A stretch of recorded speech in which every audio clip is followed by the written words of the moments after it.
Condiamo la mollica di pane con l'aceto bianco.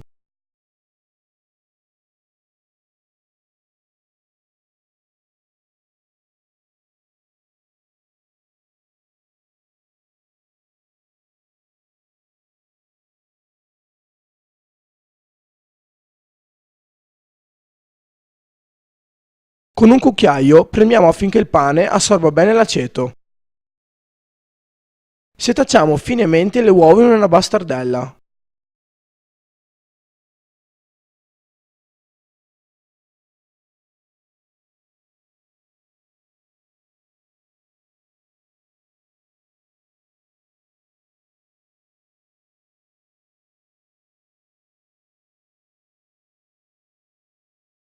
Tritiamo finemente il prezzemolo e l'aglio.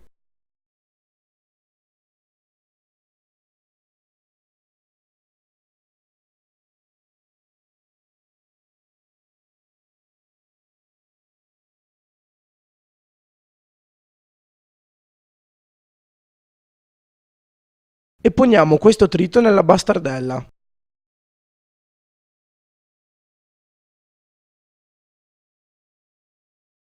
Tritiamo adesso finemente le acciughe e i capperi dissalati.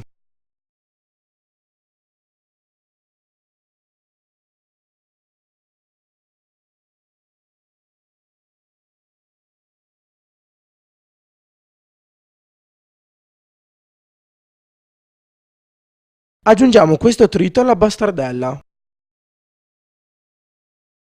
e assaggiamo, correggendo, se necessario, di sale e pepe.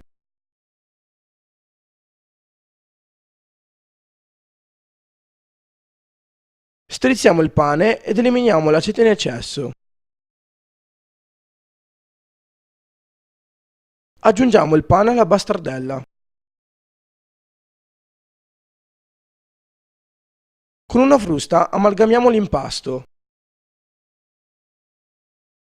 Aggiungiamo a filo l'olio d'oliva fino ad ottenere una crema corposa. La nostra salsa verde è pronta.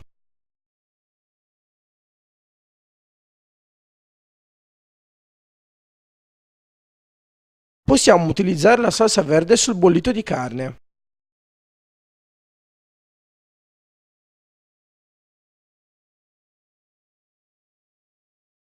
Tagliamo la carne a fette e condiamola con la salsa verde.